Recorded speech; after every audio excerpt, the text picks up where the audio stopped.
Hey, good morning, good evening, wherever you are in this world. This is Mr. B, your host. I hope everybody's having a wonderful day. There he Hey, is. guys, oh, Everybody. my friends. Hey, Is there this a is, doctor in hey, the house? Yes. yes, it's Mr. B and friends, and this is what it's all about. It's about community, about getting together, and let's chew on the fat. That's what I reckon. Got to chew the fat. And how you going, Doc? Doing well, doing well. It's Yeah? been a pretty good weekend, yes. And how's Fly, the movie going? You know? He's our creator of dreams, this guy. I mean, come on. Yeah, it's going well. Things are falling into place, so we're really excited about filming in June next year. Oh, terrific. And we've got another visitor here for us tonight. That's Brian Tang. G'day, Brian. How are you, mate? Excellent, excellent. Hailing from Northern Nevada, preppers up here, and glad to be here. Thank you. Good Where, on you, mate. Nice to where, meet you. where in Northern Nevada? It's about 2.5 hours northeast of Reno. If you've ever heard of the Burning Man Festival, Oh, yeah. Oh, sure. we're close to there, kind of as a crow flies. Johnny Cash sings about Winnemucca. I've been everywhere, man. I've been Oh, over I've been there, to man. Winnemucca. I just drove down 93 I've been from Twin Falls to everywhere. Benton. I know it. Yep, yep. And we got the golden tonsils himself, Mr. Professor Bauer. Hey, g'day, Prof. How are you, mate? And, Oh, it's going good. Just and enjoying the 93 and our, together hey, weather. and our resident storyteller, the man in the know. He goes everywhere. Now he's the oldest teenager I know. You got to tie him down if you want to. Yeah, Jim. How are you, Mr. Jim Goodall? Hey, I'm glad to be here. It's been a long time since we've chatted. Oh, that's been, hasn't And, it? I mean, I want to thank you for sending me the stuff on Perth in 1908. That was kind of fun watching that. It sort of reminded me of San Francisco. oh, isn't it funny? There's not many overweight people in those days. Yeah. Ridiculous. What was it? It was the Great Depression, wasn't it? People were starving. Oh well, it's not nothing to be laughing at anyhow. All right, listen. First of all, I like to wish everybody out there in Gaga land and technology land, and thank you very much for your birthday wishes. I've had over 2,000 wishes. Yes, sometimes I should hide my birth date. You know, it's consuming to say thank you very much. But anyway, but thank you very much for your birthday wishes, and I really do appreciate it. Really got me right. By the way, we're rebroadcasting this through mine now because on StreamYard there's a blue button at the top where your guests can restream your show, and that helps bring other audiences to your show. Oh, thank you very much, Doc. You know, So if you look up above where the comment area is, there should be a button, Oh, or maybe yes. and you can pick up to two platforms that you can send it off to if you have channels set up already. I don't, terrific. but Thanks, that's Doc. excellent. Hey, I tell you now, you know, it's been a real kind of crazy couple of weeks. You know, I mean, with this disclosure stuff and whistleblower stuff. Oh, mate, look, it's doing my bloody head. It really is. I mean, there was a little snippet I actually I did see. I tried to find it of Grush talking about alien spacecrafts they've been keeping secret for 90 years.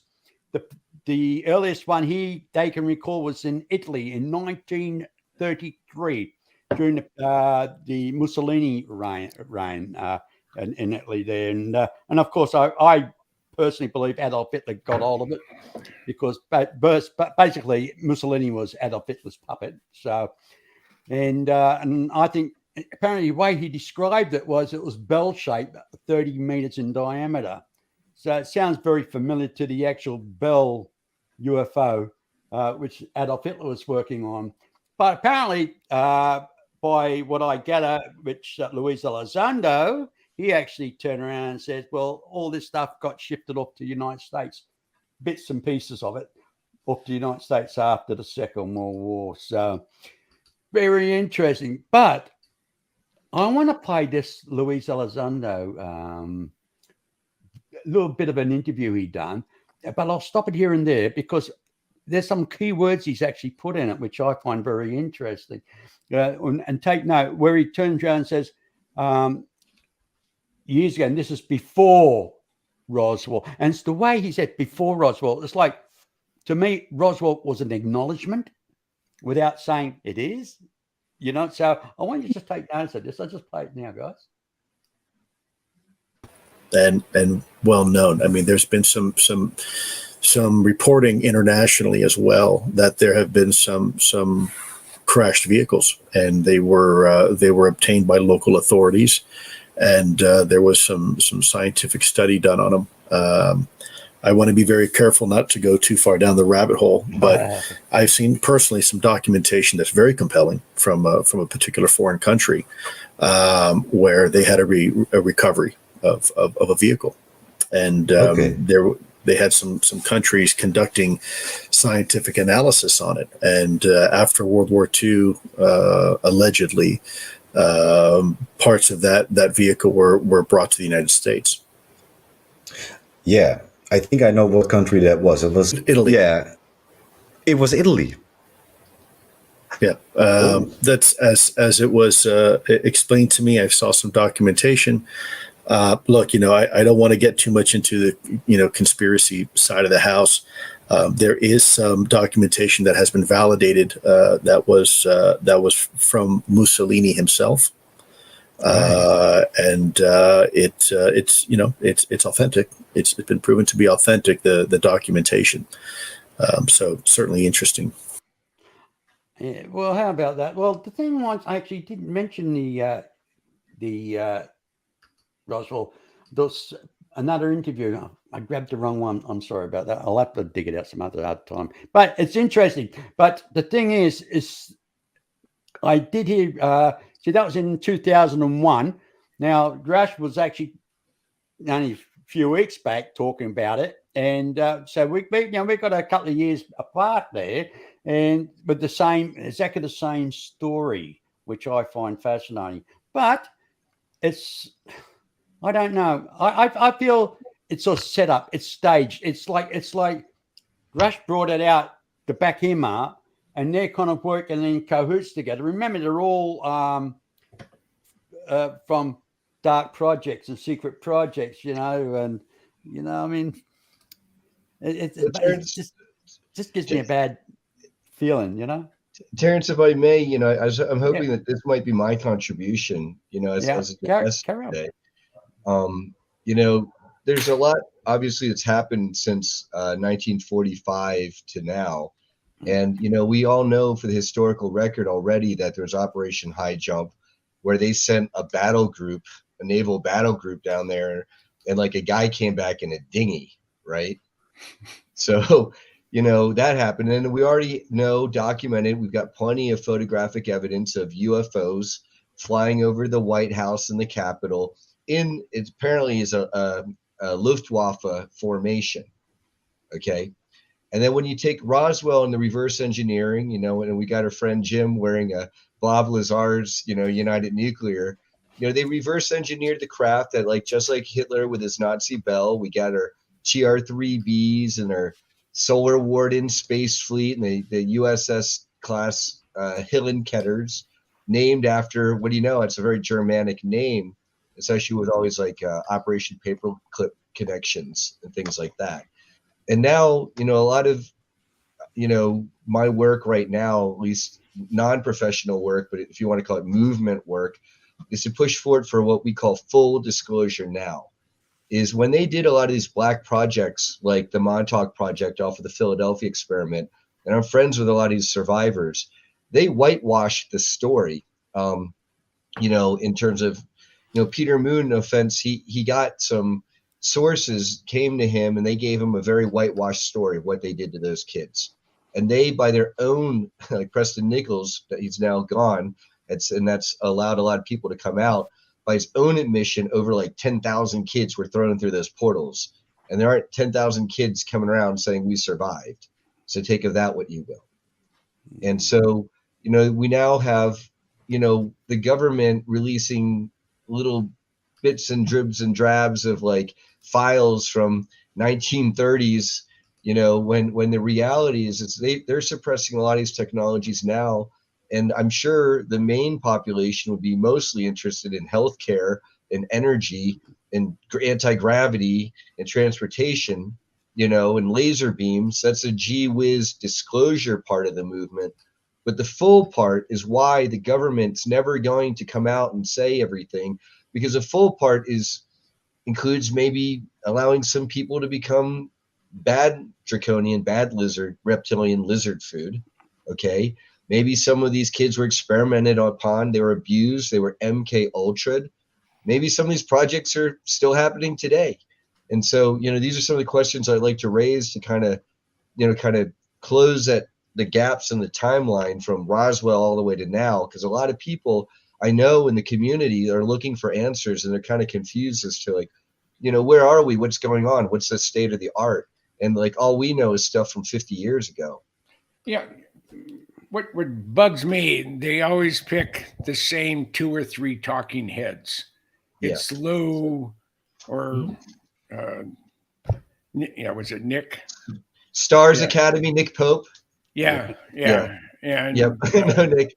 I saw him at Contact in the Desert this year, just a couple weeks ago. Yeah. And they rehash the same old garbage, garbage in, garbage out. Okay. Another notable, Graham, his first name is Graham. I won't say his last name, said to him, "So Nick, we're still back there, eh?" Yeah. It's the same, mate. Look, it's the same old spill. It's just put in a different order. It's all just shaken up, put in a different order to look pretty. But nothing's gonna happen until we actually get down to the grassroots. How about from you, the Doc? government? What do you grassroots? think, Doc? Yes. Oh, you're muted, brother. Where's your sound, Doc? You're muted, Doc. I'll mute myself. And it was some good stuff I was saying too. But And I was watching that. I was watching it. It's got to be good. It's got to be good. Hey, by the way, Robert, I'm sorry. I'm sorry, Prof, that I locked you out there for a sec. I didn't notice that. Oh, that gave me time to do all things you didn't want to see on camera. So thank you for that. Carry on. That was Doc. very, very helpful. Yeah, Very thoughtful. I've been saying this a few times recently that I'm getting tired of the regurgitation. It's like we're in the first grade over and over and over again, and the teacher's just changing the question order on the tests. It's the same thing, and it's like we're stuck in this psychosis that we always have to play it safe. And I'm done playing safe and saying, what if, maybe, are we alone? I'm done with that. I'm like graduated with a degree. I'm past all that. Let's move to some higher stuff, because it's just regurgitation across the web right now. It is. I am so tired of hearing about the old stories, Roswell and Travis is a good friend of mine. I love him. But, when I had him on my show, the very last week, the first time I ever had him on, people probably didn't think I knew him, but, he came over here with his son, Luke, and we didn't talk about that stuff. We talked about music and trucks and cars, because no one ever does. It's always just regurgitate. And then you get the people, sorry, I'm just a little angry about those. Then you get the people like the major press right now going, ooh, there's UFOs. We're breaking the news. They won't. The mainstream media won't publish anything unless they get the okay from whoever has them by the short hairs. One word: reparations for all of us that have lost jobs, family, loved ones, to being called, ridiculed with name calling and just losing a lot and staying in the fight. And the mainstream media gets to go, oh, it's breaking news. And there's freaking channels on all these Samsung TVs that are nothing but UFOs 24/7. And a lot of our movies, by the way, Countdown, Disclosure, Endgame, and UFO Endgame, and Above Top Secret. But I'm ready for something new. I was getting tired. I think we all are. And the Vegas thing, that was the most exciting thing yet that I've had in a long time. It's like, ooh, something new. And if they're going to do it, just get it over with. This is the slowest burn disclosure ever, and I've had my fill. Well, Doc. Well, look, this is where when I started reparations, the podcast. folks. Look, I'm a new guy on the block, and I just started the podcast. Well, quite honestly, I have not got the fortitude to actually do a show every day like most people do. Why? Because it's boring. It's boring with the same shit. Excuse my expression. It is the same crap. Now, I like to do a show when I've got something to say. And hey, if I want to spit the dummy on something, by all means, hey, I'll call it how I see it. And what I'm seeing at the moment is a lot of BS, hype, because the ufology today, as I said before, is in 3 parts. You've got an industry which making a lot of money. And So I've heard. I don't get any of it.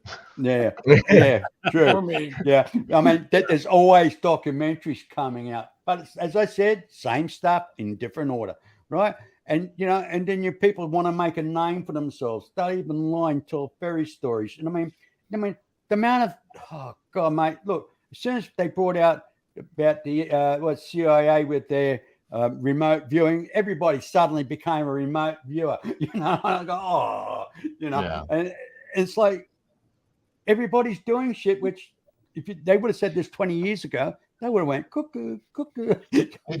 I mean, I'm a lot glad- of what we're seeing right now was said 20 years ago. I mean, and actually, I was thinking about this the other day. I had watched you guys seen Redacted, Clayton Morris on YouTube? No. He's an ex-Fox host, and he's got his own show. He's expat out of Portugal, and he just drops the stuff that you don't hear. And he had this guy on who just, and this is what made me think about this timeline. He had this guy on talking about 9/11, and he has just released a book about Building 7 in particular, and about how all of the actual empirical data that's available don't add up to the explanations that were given. And you're seeing the same thing, in my opinion. I just saw Bobby Kennedy Jr. on with Bill Maher on his show Club Random. I don't know if you've seen that, but Maher's got some great shows there. He sits there and gets stoned and drunk, and whether his guest does or not, and he just shoots the shit with him. But Kennedy's whole thing, but all of the folks on that side of the field typically go after is he's after this whole vaccine thing, and he's going, look, I have questions based on empirical data.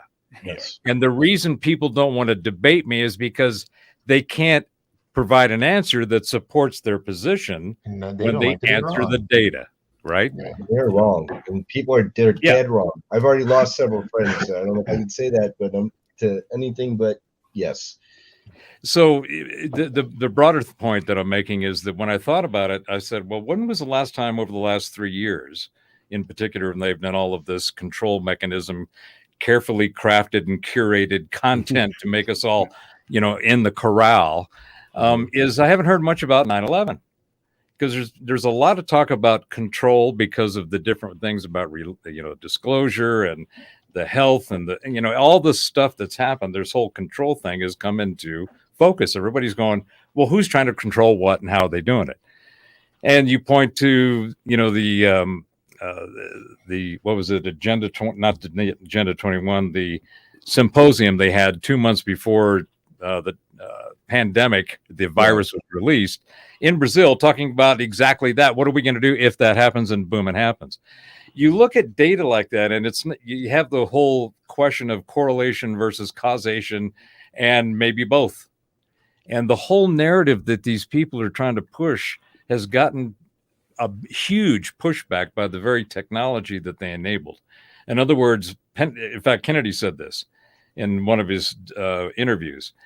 The whole podcast and what we're doing right now is taking over as what was typically referred to as the legacy media. That media has been exposed for the nonsense, the incompetence, and the blatant bullshit that they've put out, and everybody's seeing it now. And because there are things like this, I think that's changing the narrative, and that's what I think. To me, that feels like a positive move in the right direction. We've been all bored of the mainstream media for this whole time, and I want to speak to that, because this whole time they've been speaking to the people who want to believe. But I want to say that there are people in the community, I'm in touch with them. They're not believers, they're knowers. These are the people who are being abducted right now. These are people who, some of these programs are still taking them. I don't know, Terrence, if you've covered on this show with our esteemed colleagues here, the secret space programs, the 20 years and back programs and things like that. No, I have not. No, I have not. No, I'm but a I've bit. done I'm shows on on that. it. Look, I Yeah. believe there is. I believe there is a secret space program. That I have no doubt. There are multiple. But multiple. but this 20 away, 20 back. Look. I'll be honest. I'm sitting on the fence with it. I mean, I think doesn't come true to me. For some reason. I mean, then again, that's just my opinion. I could be wrong. So let me ask you this, everyone, as a general question of what we think we see and know and that we use in technology today. What's the feeling around everyone as far as, is there most likely technology that's at least 10, 20, maybe 50 or 100 years ahead of this that's available right now? Oh, most certainly. Yeah. I Right. reckon there is. you've So seen the if that- QR3Bs, right? Like, let's talk about the Ad Astra program. That's anti-gravity right there. Okay, they have the patents on there out on the internet for people to find. There's plenty of footage. A zillion people have seen the flying black triangles. We're past the point of like, Yeah. are people seeing things? We know they're there. Okay, fine. Are those human or are they alien? Well, we know from United Nuclear, our friends Bob Lazar and Area 51. Okay, that's probably the reverse engineered craft. Okay, so those are human. So like, we don't have to keep backtracking to Roswell when we already know. Yeah, I'd say people flying around in black triangles from here to the moon and back in like an 40 minutes flight time, according to some of these accounts, maybe off the top of my head. I'd say it's 100 years ahead of what we got now. I mean, I like my most certainly, Tesla. most certainly. Look, and the classic one is that Right? the British Answer the Polaris. question. That's a great question. I'm sorry. go The ahead. British submarines, the Polaris submarines, they had a GPS on board, a rack system, but it was a GPS. That was secret for 40 odd years before it became into the public media. A secret.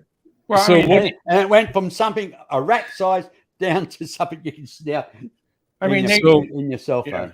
So I They get the follow-up question to that is, so what do you, if that's the case, if that technology exists, and in other words, it's off the bench, it's in development, it's deployable, it's manufacturable, right? It's And expensive, but it's deployed. How's that? It's very Yeah. expensive, but it is And deployed, from what I and it's understand. simply a matter of trying to figure out how to reproduce it, and all the economics involved in distribution and all that stuff. But my point is that I wanted to ask this question. There's a concept floating around that says the real disclosure is not that there are cosmic cousins and there's been an interaction with them, but it's the fact that we've had the technologies hidden and buried that could have completely transformed and changed the world that we live in today had they been not hidden and had they been let loose as they should have. What are your thoughts on that one? Yeah, we can already have the Star Trek technology, and that's part of what George Bush said when if the American people knew for the things that we were involved in, like they would have been chasing us down the streets a long time ago. and I would paraphrase, right? But absolutely, these technologies have been there for the longest time. And a lot of that, like if people out there want scientific proofs, I'll give you an example. You had Phil Schneider back in 1993 or 94 talking about deep underground military bases. Yeah. More recently, they've had fellow YouTubers and podcasters showing earthquake maps around the world of perfectly at 10 kilometers deep in a line, right where you could line up Phil Schneider's earthquake maps. Okay. And what does that tell you? A nuclear detonation or a warhead type detonation, nuclear notwithstanding, has a different signature apparently than an earthquake. And guess what? These all had more of a detonation signature, all in a row at 10 kilometers deep across the Atlantic or underneath the Pacific or underneath, say, the US or underneath Europe. At certain times when you're seeing overflights on Monkey Works, he's broadcasting this on his channel. And then you've got Dutch Sense showing literally directed energy laser beams shooting down from the sky. So it's I'd say that technology's there. And unfortunately, instead of being used as a Star Trek future for our collective benefit, it's being used against us by rogue elements, not all elements of the government, by rogue elements who need to be brought to justice.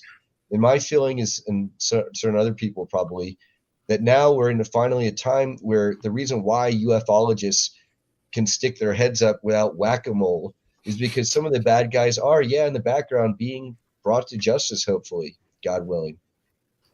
Yeah, it's like if they brought out this technology, how fast would that technology advance as well, put into the public arena? You know, You want the answer to that? take it out of the black op Answer. and I'm put it gonna in the give you the public answer. arena. It would transform everything while it was destroying everything.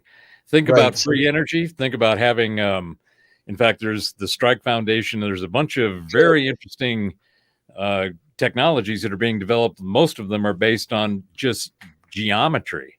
Strike Foundation is using multiple different geometric dodecahedrons and tetrahedrons and so forth into certain forms that, because of the forms that they are, and when they're put together, they generate energy by themselves. Essentially, Merkaba geometry. that same kind of approach, but that same using the Merkabas as well. I think are in some of them. They've got several. Yeah. But one of the things that they were talking about was Toyota was doing a contract with them, and they also had a contract in India to build prototypes to replace the combustion fuel engines in their cars. And then I just saw an article today that Toyota has now released. We've got this new engine that's going to completely blow away the EV market as it's currently known, because it's not based on batteries. It's based on continuous energy. So Wes says, tear the bandage off. Don't just shoot the Band-Aid off. Right. Oh no, my Tesla stock's crater. I don't bring me the Star Trek future, guys. Yeah, well, that's the thing, is that apparently is here now. And I was talking to a friend of mine who's in the electrical industrial utilities business, and he goes and sets up all the power and does all that stuff. So he's all into trying to figure out what's going on. And I said, well, energy is going to change. You're about to have in the next few years a cube that is perpetual energy that you can carry around with you. And he goes, I won't have a job. What will happen is, the entire infrastructure that's going to be replacing is going to have to be dealt with. It's not going to have, they're not going to leave it, because it'll be either repurpose it or they'll just destroy it. Get rid of it, replace it. In Star Trek, do you see Scotty or Spock running around worrying about where they're going to eat or how they're going to have a roof over their head? No, because now you have a post-scarcity economy. And to be honest, given what we were talking about earlier about certain campaigns and stuff, we're going to need a lot of medical care. And right now, our birth rates are on the decline. So it's like, good. Oh no, help us, help humanity. Great. Yep. Now, I reckon once us baby boomers are gone, mate, there's the world's population. No one's going to know how to fix anything. Oh shit. That's right. I mean, hey, now, but I'm debating on what we're just discussing right now. I've said it multiple times. Ben Rich and I were like pen pals. We called each other, talked once a quarter for over 20 years, almost 25 years. Just before he died, now this was Christmas, I think, 95. And I called him up. He was at USC Medical Center. He was dying of esophageal cancer, breathing all the nasty chemicals from all the solvents used in stealth. And then a lot of guys in that business, and they all have polyps. They all have problems with skin lesions and whatever. But we were talking about our old friend, the late John Andrews from Testers. He was like my big brother, and lost him to cancer. But Ben said, Jim, we have things out in the desert. And he wasn't referring to Area 51. He said, we have things out in the desert that's 50 years beyond what you can comprehend. And I personally can comprehend a hell of a lot. And he said, if you've seen movies like Star Wars or Star Trek, we've been there, done that, or decided it wasn't worth the effort. I said, Ben, you want to expand upon that? Nope. And the bastard had the nerve to die on me about 10 days later. Broke my heart. The crazy thing is, Jim, it's like when the first transistor radio came out, it was in the late 50s, I mean, it was around about the 50s. It had 4 transistors in them. Now, over 28 million, right? Now, in such a, say, short time, relatively, it's just gone crazy. It's astronomical, how technologies move forward. Now, the thing that gets to me, we talk about free energy. The classic example for free energy, believe it or not, is the crystal radio. You remember the old crystal Yep. radio? Oh You yeah. stick a pin in the ground, get an aerial, a little bit of crystal, you got your coil, and you can pick up the World News Service. It's Mhm. electricity. Why haven't they tried to work and develop something on that? Because somewhere in there's a key. There's electricity. Why didn't science try to Ask hook into that? Nikola Tesla. He could probably answer that question if he was Yeah, here. why hasn't science hooked onto that? Well, Kind well, of saying it's telling and you then- something. Actually, Terrence, I mean, and then after asking Nikola Tesla, let's ask guys like Greg Searle and all the people who were disappeared or whack-a-mole, as I like to refer to it. Okay, Roy so- Rife, right? The wet right. job. for Right. healing, Rife healing. Yeah. Yep. I mean, Well, and what's you interesting can't about all meter these it. guys, they were all frequency based, and that's the technology and the knowledge I think that's been taken back and hidden from the rest of us, and they've used that technology and understanding to develop our own craft based on whether it's gravity, electrogravitics, whatever it might be. That's actually the physics behind it. But Would you all like that to know? stuff, all that Would stuff you has wanna been know the around, physics? and it's like squeezing it out of the tube. You know, it's coming out, and the reason that knowledge can now be shared is because of this technology and these platforms like we're doing here. I mean, the reach of the individual and the collective, the self-organizing collective, is taking over all of the content that's being produced and consumed. And it's just at the beginning of the wave. And that's why, like you were saying earlier, Brian, about, and Doc, you were saying the same thing. I'm tired of being pussyfooting around. I'm tired of using language that somebody is assigning to me that is completely different than it used to be, simply because they changed it. And that goes all the way into the ideology, which is the stuff that makes it that's the big architectural barriers and walls that are around getting through to the consciousness that becomes common sense when you simply look at it. Well, now you just said the disqualifier, common sense. I don't think it exists anymore. Yeah, we're screwed, guys.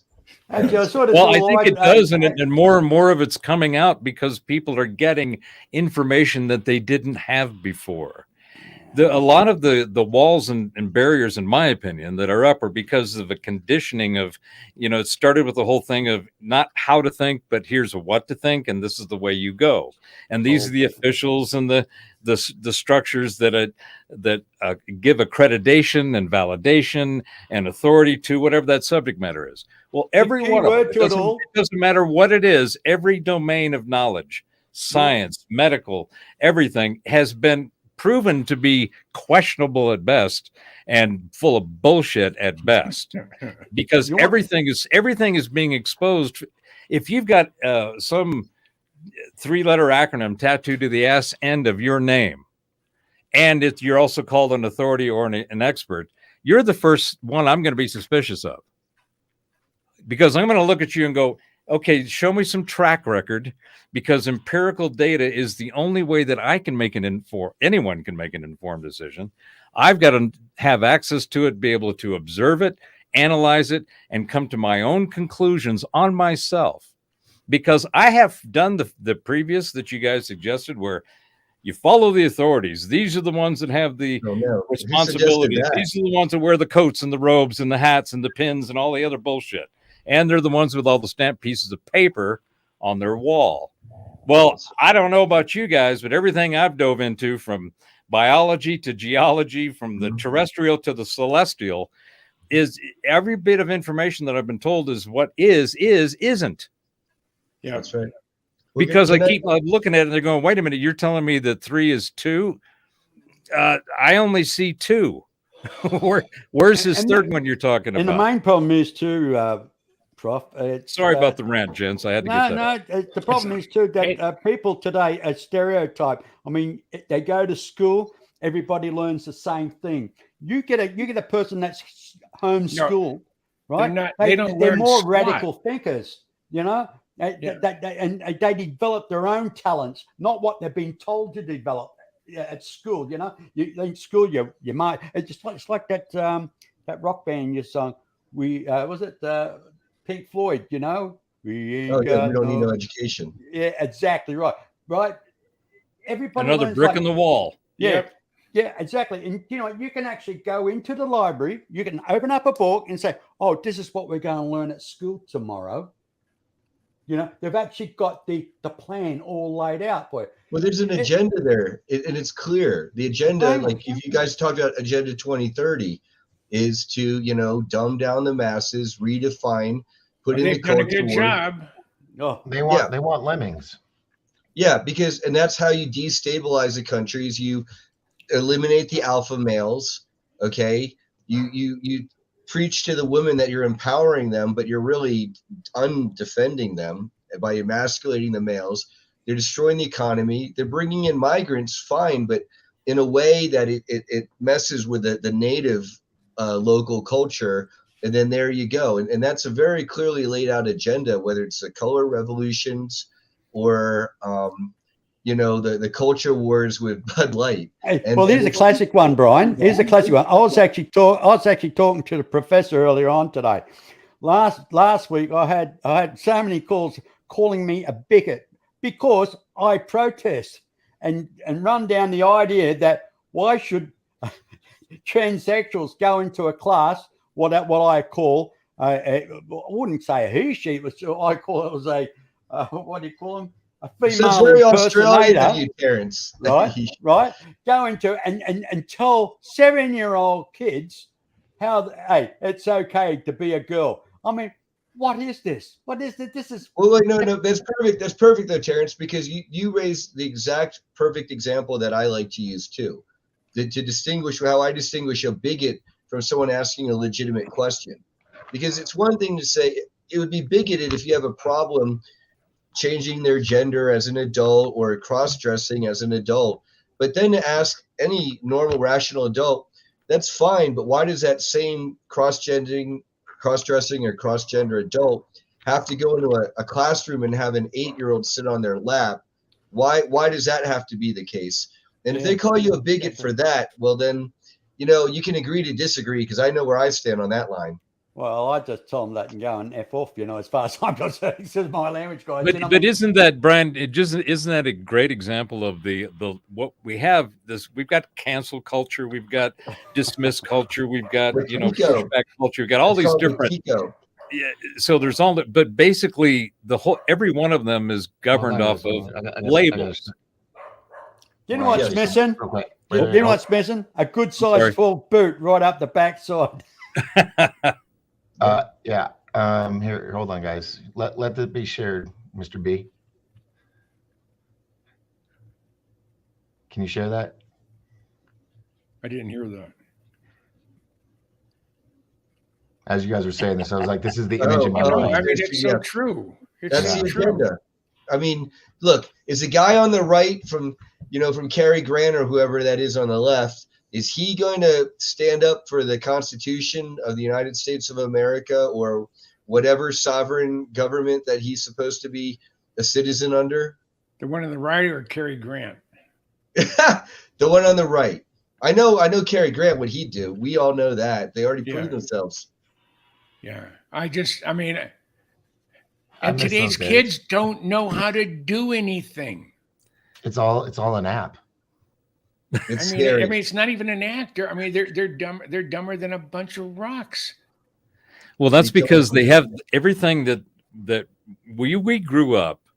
There was the sense of those individual components of character that define what is at least generally accepted as a reasonable citizen, a reasonable participant in society. Accountability, responsibility. You take care of your own shit, and you have to be a productive, positive member of society Yeah. in order to be a part of it.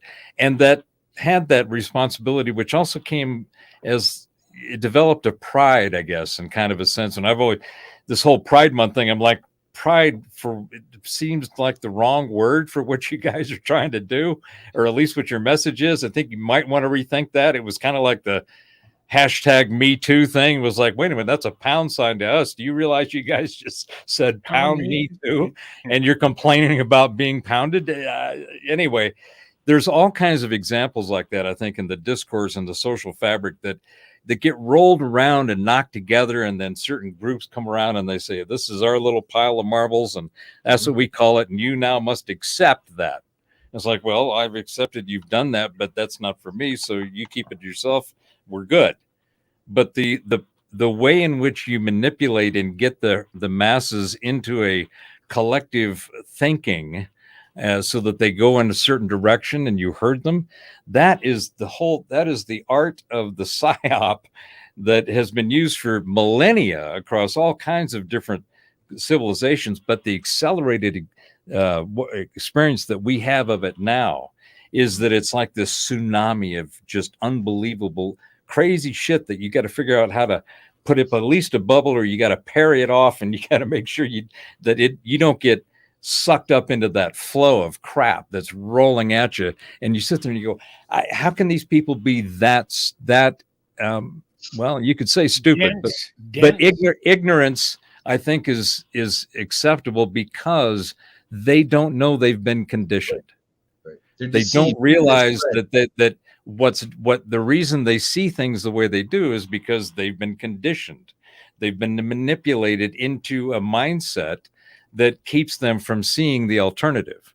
So it's like the ultimate in mind control in that sense, but they had to hit it from every angle. But I think the pharmaceutical component, the medication of, particularly in America, but around the world, and the way that whole model has evolved, particularly over the last 20 years, is extremely troubling at a minimum, and it looks diabolical and intended at the worst case, because it looks like there's been a concerted effort to do a bunch of manipulation to the consumption that we have. It doesn't matter if it's CO2 in the air, or if it's, your carbs, your keto, your chemicals, whatever it might be.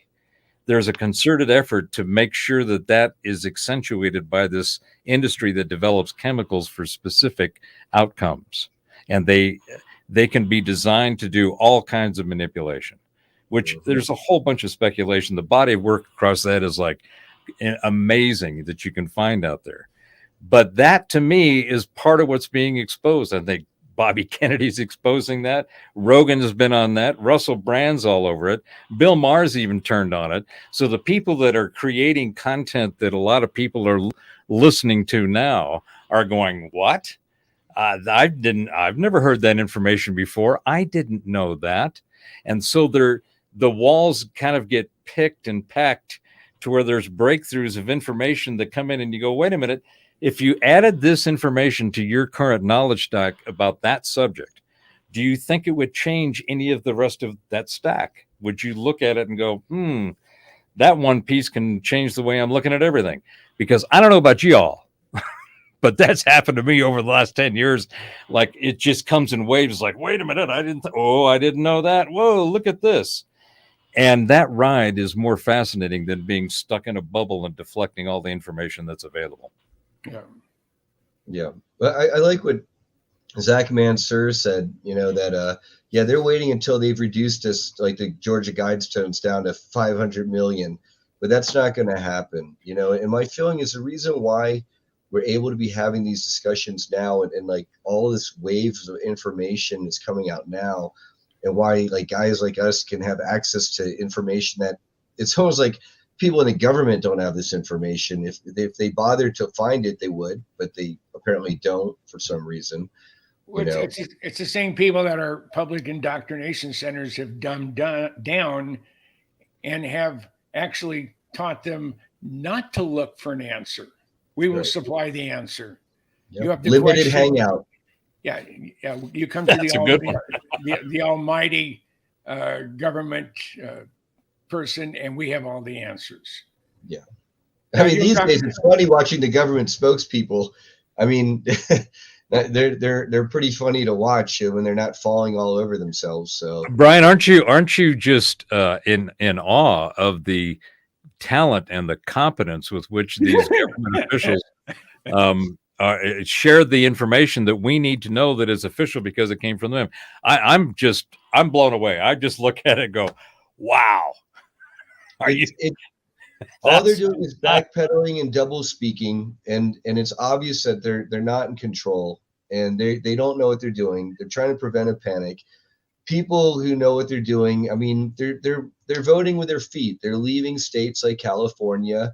They're leaving the very dense areas that they thought that they were going to, I don't know, their homes are going to double and triple forever in price until they became zillionaires, you know, and right now I think people are seeing through that. And this is a period of time where, in my opinion, I think the quote unquote bad guys, I see indicators that they're being rounded up behind the scenes.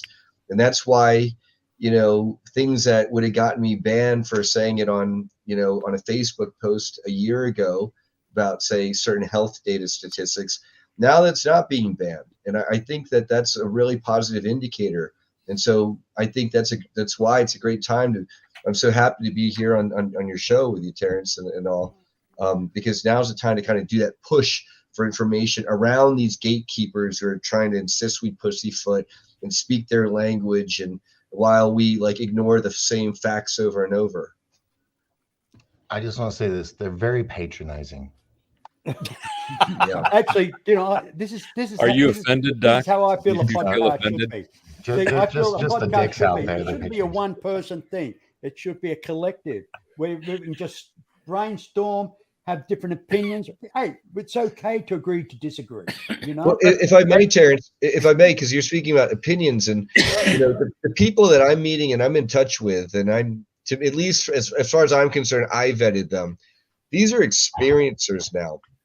These are people who've been through it. They've been abducted. They've been in these underground military bases. They're from these bloodline families. You know, they survived some really nasty stuff, and that's why they haven't come out. It's because it's not fun to talk about on the air. It's not glamorous. A lot of them don't even like the term super soldiers, for example. And so just in terms of, just instead of like opinions, I want to say there are people out there with testimonies. They're survivors, and they're coming out of the woodwork. And so that's where, you know, we don't have to rely on our opinions anymore. There are people who've been through this, and their stuff is corroborating with people all around the world. And that's what's exciting to me, is we're beyond the opinion and speculation phase, at least for myself. Well, with me, it's old school, and in my old school used to tell me, everybody can't be right all the time, and everybody can't be wrong all the time. There's an average somewhere in there. There's a line that crosses, and that's where you've got to focus. Yeah. That's for sure. And what about you, Jim? Well, I mean, I'll just go back to what you know, my buddy John Lear said about this stuff. He said he's been talking about UFOs, underground facilities. I knew the guy for 45 years before we lost him here last year, and a good example of how our government hides stuff, even in plain sight. As most of you know, I'm a Blackbird fanatic. That's to put it mildly. But the CIA version of the Blackbird, the A-12, Oxcart, Cygnus, whatever name you want to give it, it was retired 20 years before the Air Force admitted that there was a single place Blackbird built. I knew it long before that, but spit it out there, Mr. B. You were going to try to say something. Yeah, just hold on a sec. Just for a moment, guys. What was it? Oh, you can't see it. There it is. It's behind it's behind it. That's my A-12. I'm the only NCO, United States Air Force, that can scrounge a CIA Blackbird and 2 C-5s to move it. Yeah, and I got the entire Minnesota congressional delegation, 5 Democrats and 5 Republicans, all to agree. They've never agreed before or since, but I pulled that off. And my other claim to fame, and I got to say it every chance I get, I'm the only person on the planet that has been in the cockpit of a Blackbird at 33,000 feet at Sergeant Vilka. at a Mach 0.72 inside another airplane. Yeah, in a cockpit inside an aeroplane. yeah, a in the different cockpit plane. of the cockpit of the Blackbird. Yeah, and I landed So it. it's not, it sounds kind of like an Indiana Jim kind of Well, I mean, animal there. that sort of goes along with my expedition. Wait, but Jim, in you're telling me Belize. you were in something carrying a Blackbird going Mach 7.2? He was in the Blackbird Mach in another ship. 0.72. Okay, 0.72. Okay. Whew. Yeah. I was Okay, inside gotcha. inside Okay, no, that's fine. Okay. I was inside a C5. I was All in right, here for muting myself 45 again. minutes. Okay, The seat was all the way down, but I had a wheel chock on the canopy because the counterbalance was out of nitrogen. And I opened it up. I had a 5-gallon bucket in there with a cushion already there. And I got in there, brought the wheel chock, put it between my legs, closed the canopy, and latched it. And sort of sat there 45 minutes. I mean, I just sort of sat there. This is quite amazing. So wait a minute, you sat on a bucket with a cushion on it Yeah, while you were in the plane. That was your seat. Yeah, but, I mean, I was. That was my seat. That was It could have come in handy in case he had some. You had to hit the head or something in the middle of the flight. Turn the bucket around. Yeah. Okay, Yeah, so I got a wrap on the I just bottom. want to do my little advertising here. Okay, everybody, why don't you tickle that little fella down there? Give it a Yeah. thumbs up and subscribe, eh? It helps the algorithms, doesn't it? Eh? Yeah. And I want to get these guys back more often too, because hey, this is how podcasts should be. I mean, it's difficult, as you know, Doc. It's hard when you've got to use your imagination every bloody day. Oh, it's exhausting. Man. It's hard work. It really is hard work. But when you got a crew on like this, mate, I tell you something. It's wonderful just to sit back and enjoy my own show. It's beautiful. You know what I'm talking about, Doc? It's great, isn't it, mate? Right. That's how it should be. So, hey, guys, everybody, just like and subscribe, and hey, I love you forever. Well, since we're like, let's see, did I just have it? Yeah. Since we're like, dropping stuff, can I just drop something real quick? Well, certainly. Yeah. All right, hold on. Do this real quick. Just go ahead and say yeah on that.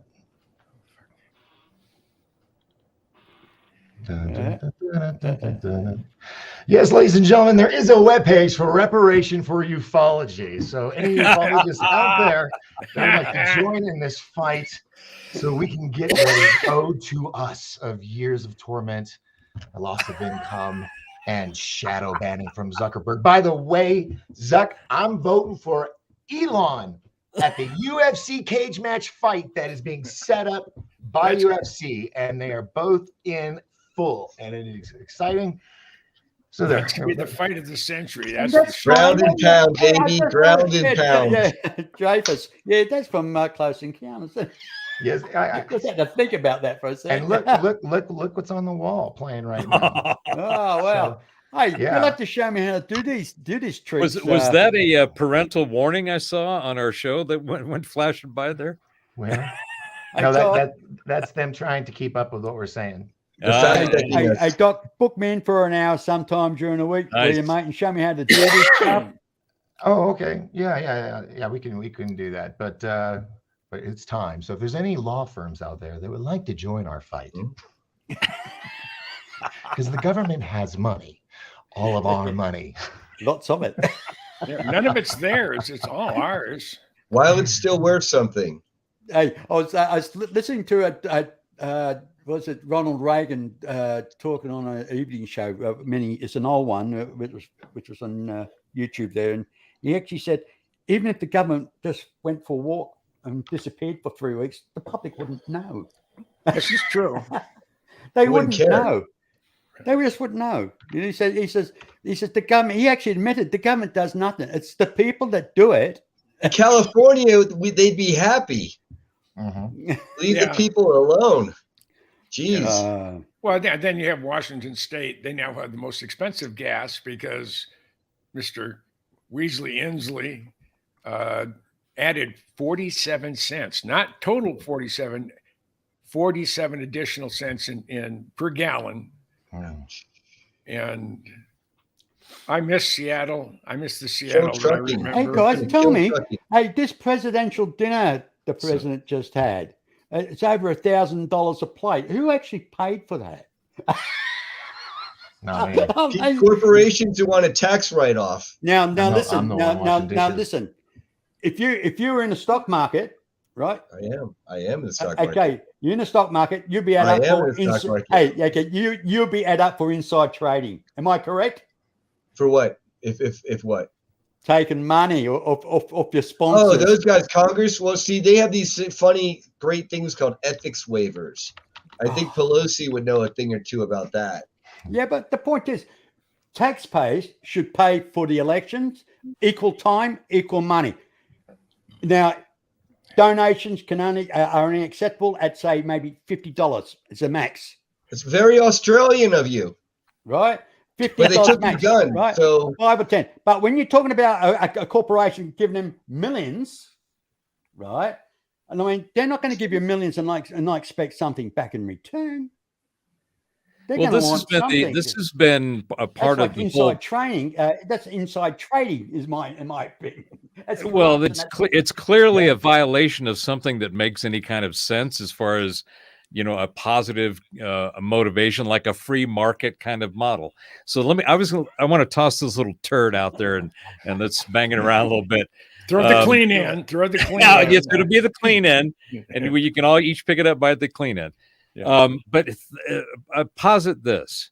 So right now, we just talked about, how it doesn't matter what part of the government structure that it currently is.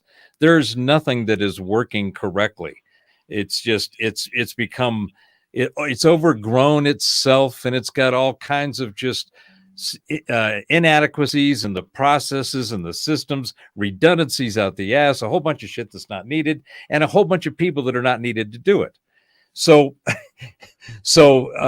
taking the Elon Musk model of when he purchased Twitter, and he scaled it back 80%, he took out of all of the infrastructure, and not only continued to function, but it made improvements. And there's not a lot of people complaining unless they're complaining about what somebody had to say about somebody.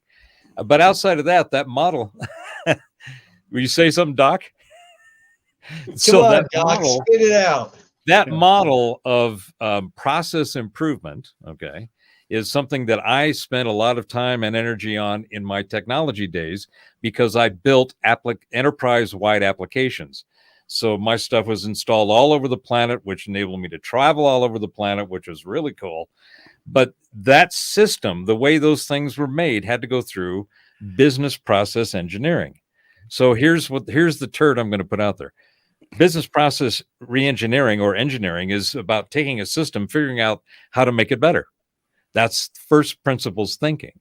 That's what Elon Musk does in all of his businesses. There's a great clip out on YouTube with Lex Friedman where he talks about what first principles thinking is and how he's applied it to all his businesses. And that's whether you like them or not, they all seem to be running okay. So he's got to have a team. Can I speak to that? Because I worked for a couple of years. I worked for Tesla, full disclosure, and sold the cars. I own the cars, got the solar and all that. Yeah. Part of it with Elon is he's kind of already on the shoulders of giants. I like Elon, but I don't like the fact that he's played both sides. My feeling on Twitter is that he was made to buy Twitter because to make good on some of the bad side of the fence. That's my personal analysis and appraisal. That's just me. Okay. And you want to take me to discover Elon? Let's go. But I had a chance to see how Elon does business from the viewpoint of someone who's been in manufacturing. I've done a lot of different things. That's wonderful. And Elon I sent him my Blackbird book, and he invited me. He had a secretary call me and invite me for a tour at SpaceX. And because of my wife having cancer, me thinking I was going to die just before that, and then COVID and everything else, everything got screwed up. But finally, on February 22nd this year, I took Michael Schratt, who's like my kid, and Joel Christopher Payne, who's a hell of a guy and a hell of an artist. And the three of us with Robin Hyde, who's a buddy of mine I've known for about almost 50 years.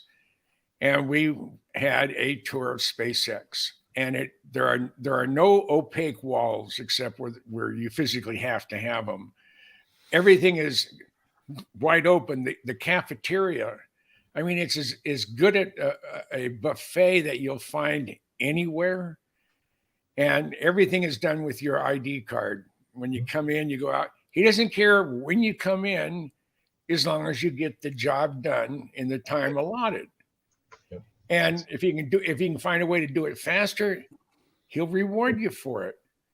I mean, if the super heavyweight would have been a NASA project, that whole place would be shut down for 5 years. They do an analysis of the concrete of why it did this, why it did this.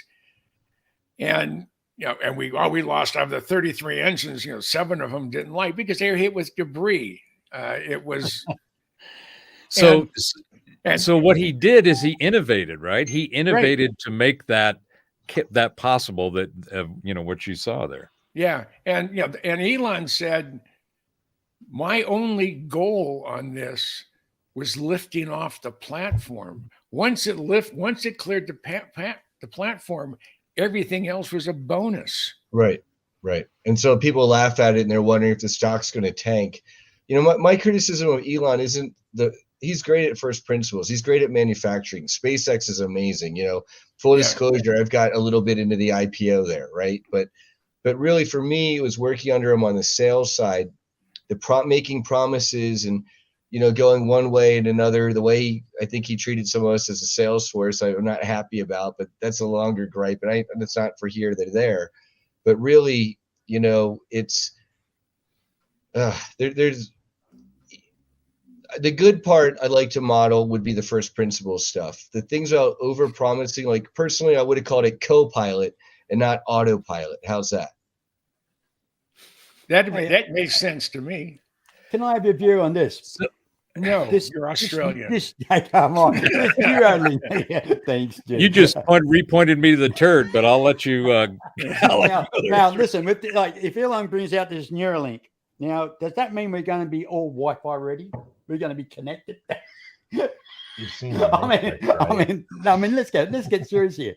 I know. Will we, if we had Neuralink we had these implants, we would be able to communicate with each other with thought?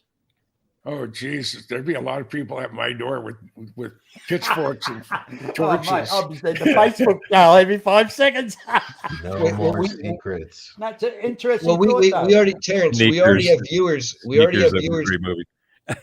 There are already viewers out there who know we have that technology where they don't necessarily have to install something like chip in your brain. They already have voice to skull technology. Yep. That speak to us. And then they already have, I guess would be a takeoff of like fMRI technology, magnetic resonance imaging, to then read our thoughts. Now the chip in the brain, that's just your direct acquiescence, and you can get the best updates. Yeah, because they actually use the Sound of Skull back in the 90s for advertising for an A&E ghost show when ghost shows were just starting up, and the billboard was up on a big city apartment building way up high. And as you would walk down the sidewalk, there would be this section you would walk through and you'd hear, "Don't look up. It's okay. You're not hearing things." Stuff like that. People would be like stopping and looking around. They're talking. It's not me. It's not you. And it would get them to look up, and they see this billboard way up there for this ghost show. And that was in the 90s. Yeah. So, I mean, that stuff's been around for a long time. Like Ben said, if you've seen movies like Star Trek or Star Wars, we've been there, done that, or decided it wasn't worth the effort. Yeah. So I just remembered the turd. Thank you very much for the pause and the conversion there. Let me throw this little turd on the table and see how this nugget knocks around. So we were just talking about how shit's not working, the bureaucracy, the systems. It doesn't matter, the government, the establishment systems, the legislative, and even obviously the financial and all of that. All of that shit's broke. It turned into the DMV.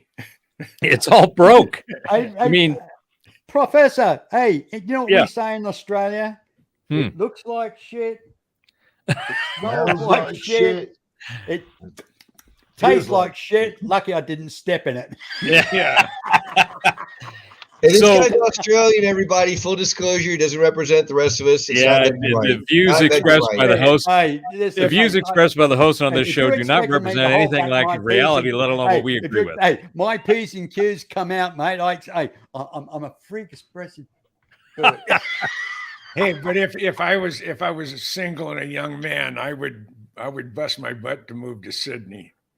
Yeah, no, I that's s- my I s- home city. That's where I was born in Sydney. I spent 3 weeks there, and I have never seen so many gorgeous women. I mean, not even close. Not even Hey, close. hey, I mean, Jim, I guess there's a large Greek population. I'm going to there. tell you a little story, mate.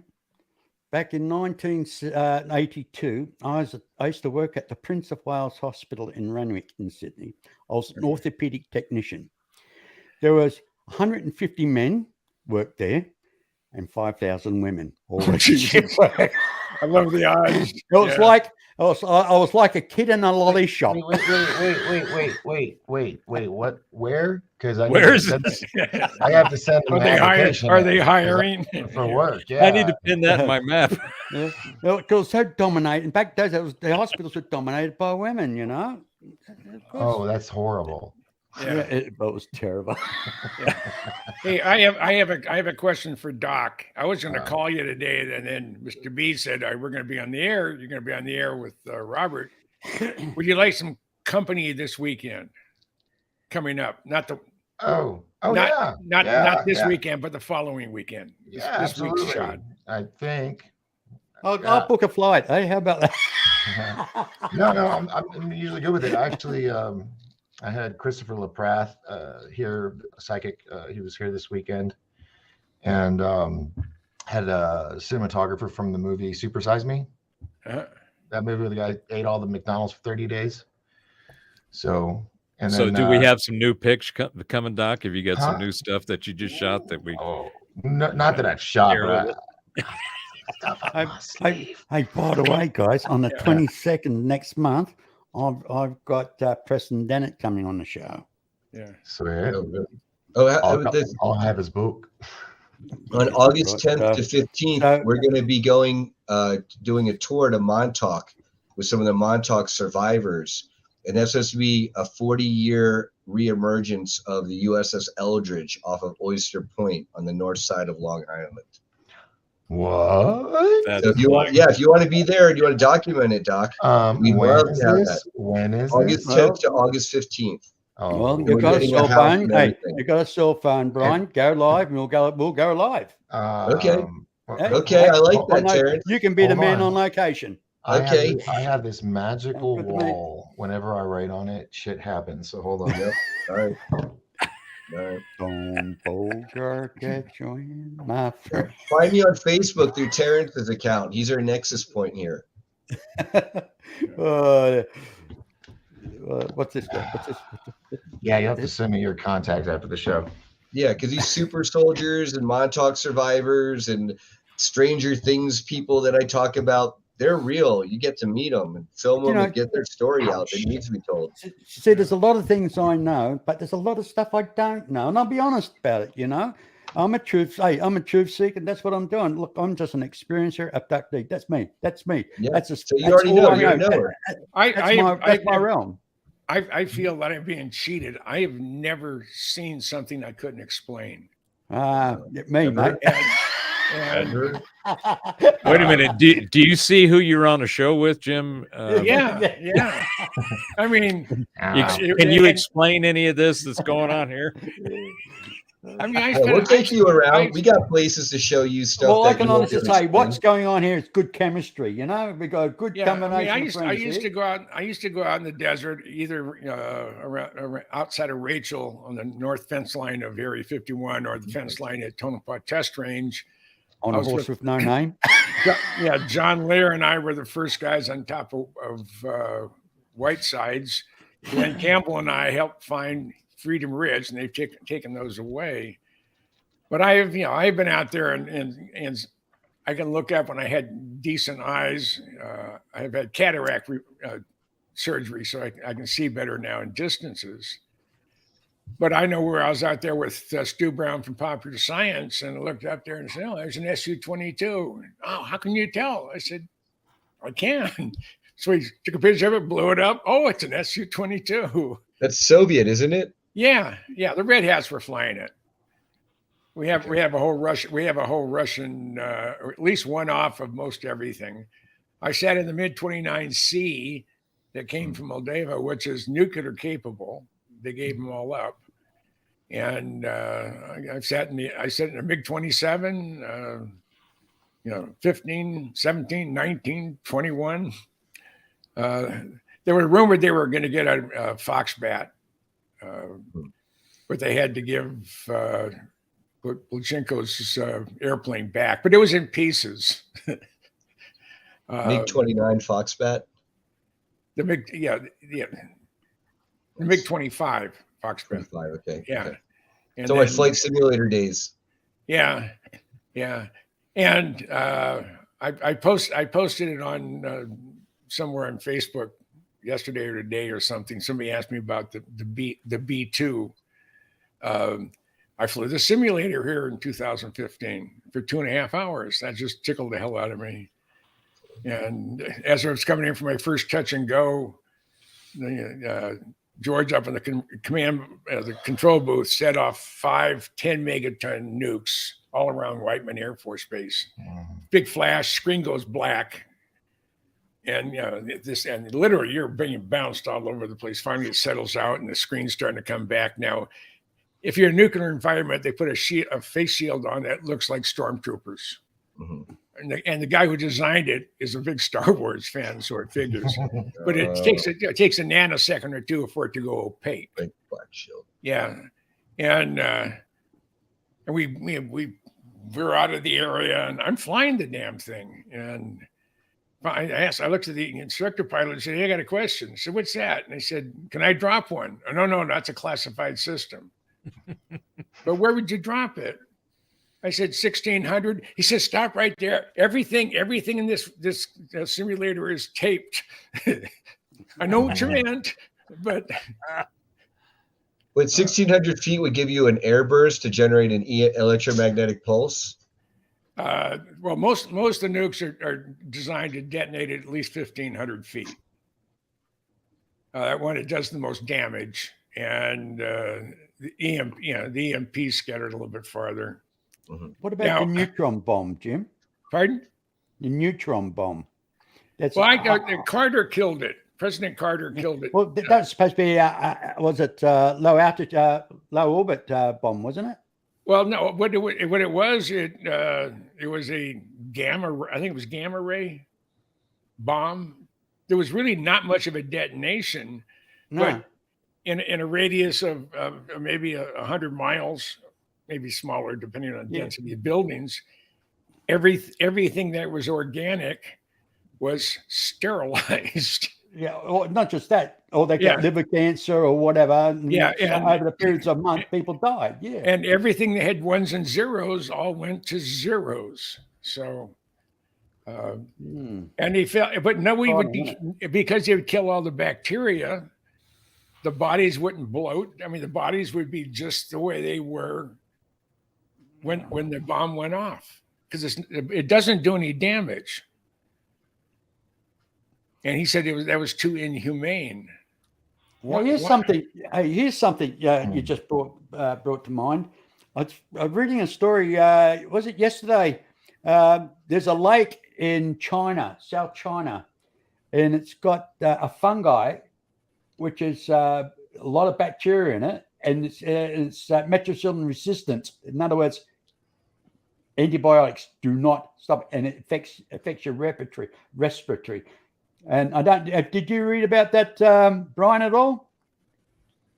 I mean, I've just heard about them popping up with all sorts of nasty bugs all over the world for us to be afraid of. So I wouldn't be surprised about that. And then with super bugs, that's been a huge problem. But now with a lot of people who may potentially have compromised immune systems, I can totally see that being part of the narrative, if you will. I do know with the ice sheets melting down Antarctica, that the thermofrost and it's all these new bacteria are coming out, which is they reckon be worse than what's that's going around now. So they had a thing, and you briefly had it up. It's a very strange looking building at the South Pole, and they have what 5,200 spheres in there that they've lowered down up to 2 miles, I believe, or in that, very deep.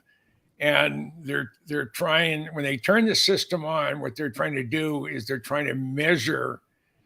Is there a way to measure dark energy or dark Is that the matter? neutrino detector, Jim, that you're talking about at Antarctica?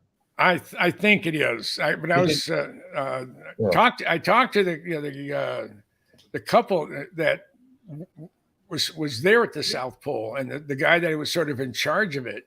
And he said when they turned it on, that's when they had the moment they turned it on, it triggered the earthquake in Christchurch. Well, have you heard of Eric Hecker? He's recently been in Washington, D.C. to speak to this. He went there. He talks about, like, the joke is he was only a plumber, but he got to go to that station and that detector. And apparently he's saying it's a lot more than what they say it is. It's more than just to detect. Yeah, I had him on my show about 2 years ago, I think, 2-3 years ago. Well, And then when I apparently, saw him at the UFO thing, the National Press thing, I was like, "Wow, okay." yeah. Yeah. Well, apparently they Actually, might he have didn't really say activated much, that. did he? With that, it's like that, Jeff? it looks like he held back a bit. Well, they might have activated it while his team was standing in base over it, so they might have been zapped. And I understand members of his team, one may have died and another is sick, and it's not good. It's definitely, I'm glad he's getting the truth out there, and my prayers are with him. Yeah, where now, and for the life of me, I can't recall the guy's name. I have his card, but he was he was in charge of everything. And I said, well, I was up at Kitt Peak, and on the 2.1 meter telescope, Caltech was looking for exoplanets, and they're and studying dark and at the same time trying to get a handle on what dark energy is. Oh, that's your baby. Oh, I have one that's very similar to that. She's a rescued German Shepherd.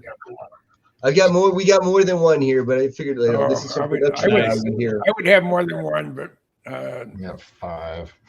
yeah. We got 9, but don't tell anybody that. Oh, geez. Yeah. So Mine goes up and down because I breed. So right now I'm No, he doesn't necessarily breed, but not me dogs do. personally. They're a lot more lucky than I am. they nailed some college professor for breeding. I mean, they caught him on video and everything, I guess. I mean, that's. But you still love me, don't you, baby? I've got my microphone. He loves me. Yeah. I just. All right, so I can remember now that I was trying to toss a turd, and it said it was a shiny object, and everybody chased shit all over the place. So I'm going to bring it back to the turd because I think this will be interesting. What is it, you and Because turds? Well, it's a metaphor. I mean, Okay, fair enough. it's potentially a shitty idea, but I wanted to throw it out there. So, as we were talking about, systems are broken. They don't work. They got to be fixed. They can't be fixed. They need to be replaced.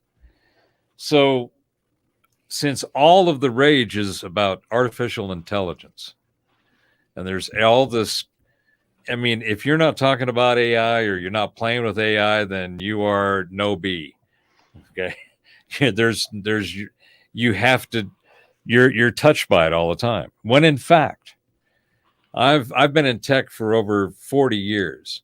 I started back with the key punch machines. I was a service tech, and I used to keep those things running so they could punch the holes in the cards, and the cards could put in the machine and print out the paper. And all of the systems, everything that we've been through and as we started with and then has morphed, were expert systems. They were designed to do a specific task and aid in the efficiency and productivity of doing that task. Okay. Just simple, again, first principles kind of thing. Well, if AI is basically an expert on this, that, or the other, because that's all it is. AI is a bunch of data that's been carefully crafted and curated with a language that is used to go through and mine it. That's all it is. It is not something that will ever have any kind of, this is my opinion, there's no way you can put sentience of the experience that we have from consciousness into hardware and software. You don't, that's an organic thing. So that's a whole nother rabbit hole. Bob Lazar would agree with you. So that's a whole nother rabbit hole. But here's what I was trying to get to. Now I'll throw the turd and spin it around. What if AI, if it's so powerful, especially all the elites and the experts and those that have the stamped ass names and the pieces of paper and all the other shit, if they're all saying that for the most, you're going to have to do it, it's already here. Well, I argue it's already been here for fucking decades. All of the time that we've been using software and computers has been just a continual evolution of expert systems. Your email system, your word system, your graphic system, your video system, what we're doing right now, each one of those are just evolutions of that technology. It just keeps going.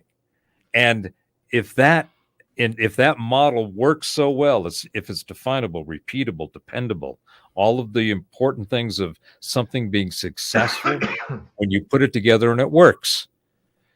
If AIs can go through and figure out what the best way to do that is, then why wouldn't you have a government systems or a legislative systems or a scientific systems or a medical systems AI that says, all right, go figure out the best way to sort through this information and tell us the best way? That could potentially be the end result of the people that are trying to control the rollout of this new technology that everybody's going, well, it's all new. No, it's been around for decades. It's just the next evolution of it. Can I take a crack at this? Because I love your question. I want to try answering it. It's the people in charge who are programming the AI, who are running the servers, who can pull the plug or make sure it's fed. Okay, it's really about their prerogative, because at the end of the day, what AI is good at is like generative solutions-based things, but what it's not good at is soul-based evolution and the greater good of humanity. You can't program that. You can't program that. No. So let's give AI. I don't think there will be. I don't think that the consciousness that we experience that animates our materium, that is the interaction with this physical experience we're having. That consciousness is completely separate from that. It just inhabits this. It is a separate entity of the existence of reality unto itself. And it is not dependent across its existence of any one iteration. It is a continual iteration, a cyclical part of just reality and nature. Consciousness, if consciousness creates everything, it appears to have common attributes and characteristics. It's constantly creating. That's why the whole idea of the conservation of matter and energy is being questioned because of Dirac's equations and the way that other people looked at it and said, no, wait a minute, that doesn't make any sense. The observation says this: dark matter. There is no evidence for dark matter or dark energy. Yet it is now, because of the need to make up for an observational inadequacy or error that they weren't counting on, they had to invent something. Well, how much do you need? Well, just enough to accommodate your observation. There is no evidence of any of those two things. Well, if I may, right? Maybe they're misnaming it dark energy and dark matter, but other people would argue that there's something called 0-point energy. Well, that's Dirac. That's Dirac's equation. Right? And the way that you've got like these ships flying around is they utilize something called MFDs, magnetic field disruptors, to then generate enough energy or harvest enough 0-point energy to then drive the anti-gravity engines. And that explains why ships can zip around at Mach 25 and then like make right angle or 150 degree turns. Exactly right. And see, my position and what I'm seeing is that I think that our physics is, there are parts of it that are correct, but most of it is wrong because Our it is physics looking sucks. it is looking in the wrong place for the wrong information for the wrong reason. Mm. It's I bad. think our real physics is frequency physics, and I think that's what's going to change the way that everything is looked at. Everything is a frequency, and that's even they say from the quantum mechanics and the physics, that realm, and through string, everything's a vibration. Well, yeah, that means that its frequencies vibrate. Okay, well, apparently everything exists based on that. So if you, and this is what Tesla did, this is what Schauberger did, this is Walter Russell did this, John Keeley back in the 1880s and 1890s. That understanding, the simplicity of it, is what I think the ancients knew. I think that explains a lot of the anomalous material things that we can't explain with what we know now. All of the megaliths and the places and the energies and the ley lines and the readings. The more telemetry you get, which is the information about whatever it is you're observing, the more telemetry you have, then the more informed and understanding you will have of whatever that is. And so this whole James Webb thing is a perfect example of that. They're out there looking at infrared, and they are picking up shit that you don't see in the regular spectrum they were looking at. So that information, right? That information It's 10,000 years old. These rocks, carbon dated. Okay, they're like magnetically attracted to each other. If I get them close, they draw to each other. Okay, if I have them in the right conformation. And these have alien glyphs and aliens, and a lot of these other rocks, they'll depict people kneeling and trying to hold their babies up to the alien UFOs in the sky while there's like fire or like earthquakes around them and stuff. Are those the ones that were found down in northern Mexico? That looks like the same art. Yeah, a lot of these are found they're found in Mexico, and expeditions have been mounted by my friends Josh Sisler and Anthony Mickle with the blessings of the local tribes people. And so they're not like treasure hunters. They're there to help explore and curate, get these out to people who will share the knowledge and take good care of them. Yeah. That's wonderful. awesome. Beautiful. Thank you for sharing that. That was so I'll finish my rant here. I think that the whole thinking of the way reality is going to be altered and simplified, but will have its own complexity because it'll make things more understandable, or at least resonate. If you have information about something, that information is a frequency. It has its resonance, and that doesn't change other than it's getting added to or deplete or distracted from as it goes along, but separate road. But look at that. Yeah, amazing, isn't it? No, look, and that's got an alien face in it. Like the rock morphogenetically took it as a shape. Wow. So have you talked to anyone who's sensitive, Doc? And have they said, "Oh, I get a vibe off it," or what it's trying to say? What do you get off of it? You're muted. You're muted. Muted. Click Well, your blick. at least I'm courteous, my coffee, guys don't hear me farting and stuff. I found this over 20 years ago, and I've kept it with me, and it's been like my little Jiminy Cricket. But I do have this, Sweet. and I need to grab a light. Hold on one sec. Yeah, and while I was doing that, we're seeing those artifacts, and then this new information is coming out, and the paradigms are shifting. I think it's what you're speaking to there. And they really are. You mentioned earlier, Terrence. All these remote viewers coming out of the woodwork. Well, yeah, they are. The Gateway Project files have been declassified. The Monroe Institute is out there with HemiSync. You can go to YouTube. Pardon me. You can go onto YouTube and have the gateway experience and do remote viewing or astral projection for yourself. And hey, disclaimer, be careful, read up on it and all that, and make sure you're under good conditions and good settings, and you hopefully know what you're doing. But these are the days when anybody can do remote viewing, and there are some people who are pretty darn good at it. Like, they're really good at it. Oh, of And course. so, I mean, I believe there are some good remote viewers out there, but Yeah. there's a lot of charlatans too. That's the thing. You've got to beware. When I was growing up, my Sicilian grandmother could visualize what was happening to my grandfather, who was a fisherman. Mhm. Now, he was in the San Francisco Bay Area in Pittsburgh, California. It's a little shitty river town. East Bay. And he was in charge. Nana was in charge of all the Italian, Sicilian, and Portuguese fishermen from San Francisco to San Pedro.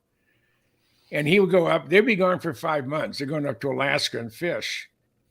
And my grandmother was the matriarch of the clan, and wives would come up and say, Angelina said, Giuseppe says, is he okay? And you know how much is going to be in his pay envelope. And she says, I will ask my great aunt in my dreams tonight. Next day, the lady's coming over and he says, Giuseppe's okay. He's going to have $291.14 in his pay envelope, and he's healthy, and they should be home soon. And she was never. No one ever accused her of being wrong. When my grandfather, they were anchored, but they were pulling in nets. You're pulling in by hand.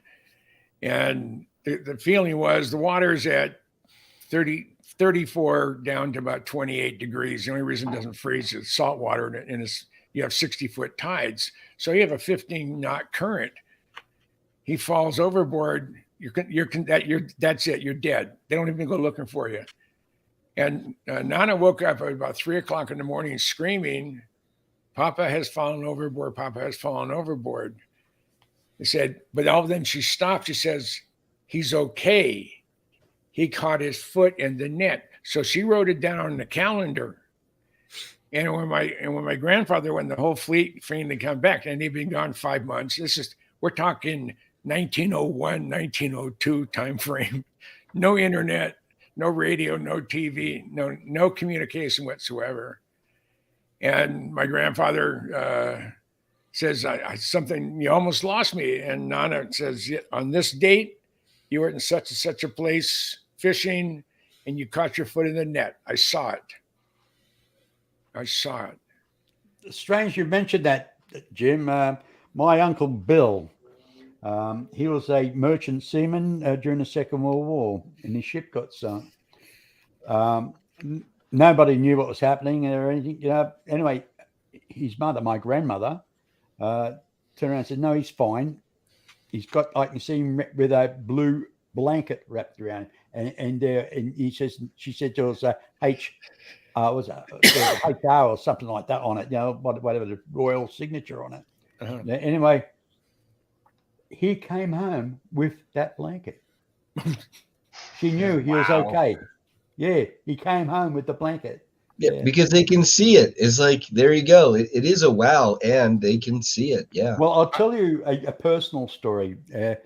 Back in 1990, I was just finished a night shift, and all day long, something's wrong.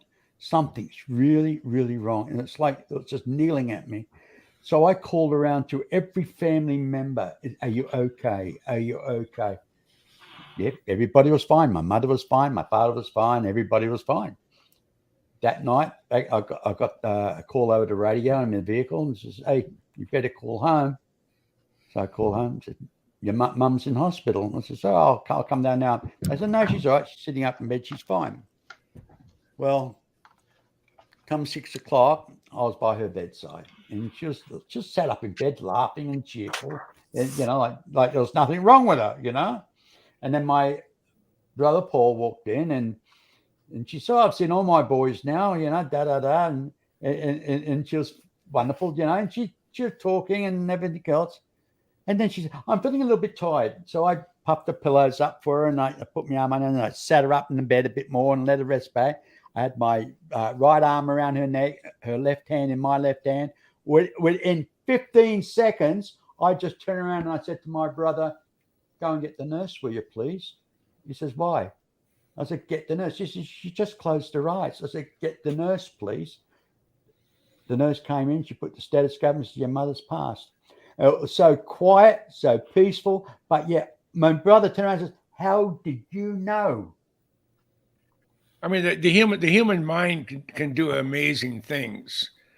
With my same Sicilian grandfather he had prostate cancer. He was blind with cataracts, as you couldn't sit still for 8 days or whatever it was back then around, in the 1910, 1920s. And he was given 6 weeks to live. And my mother didn't know this. My mother was the youngest and she was the favorite of the 5.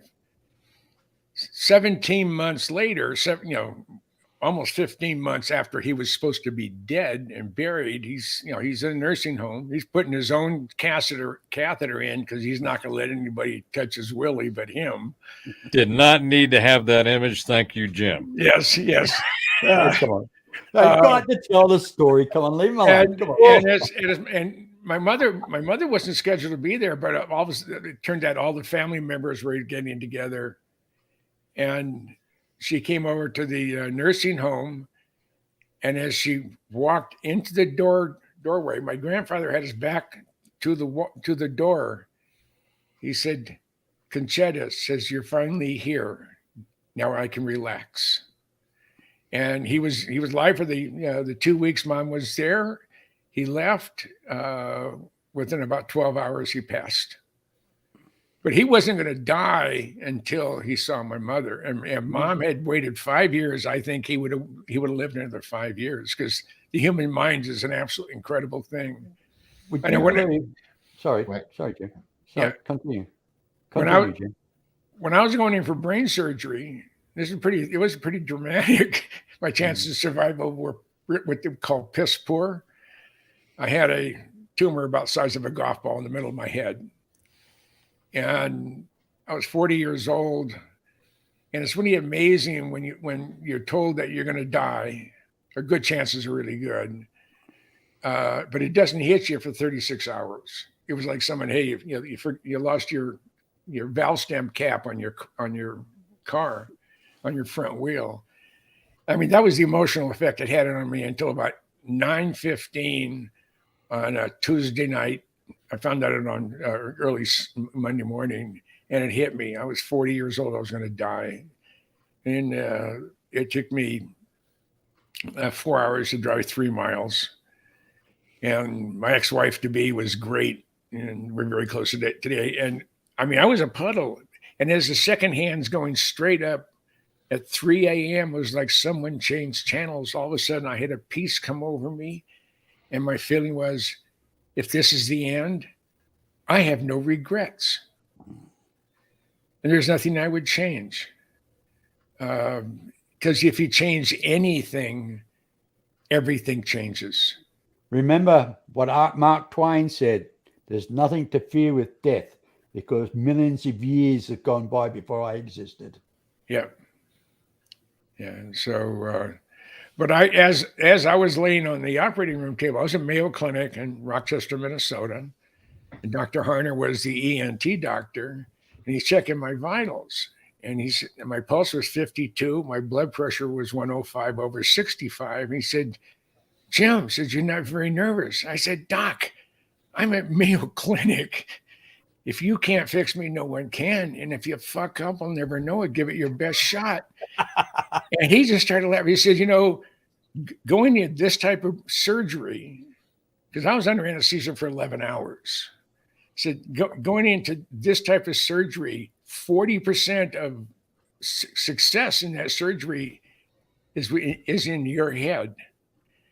And I went in there I can't be in any better hands than Mayo Clinic.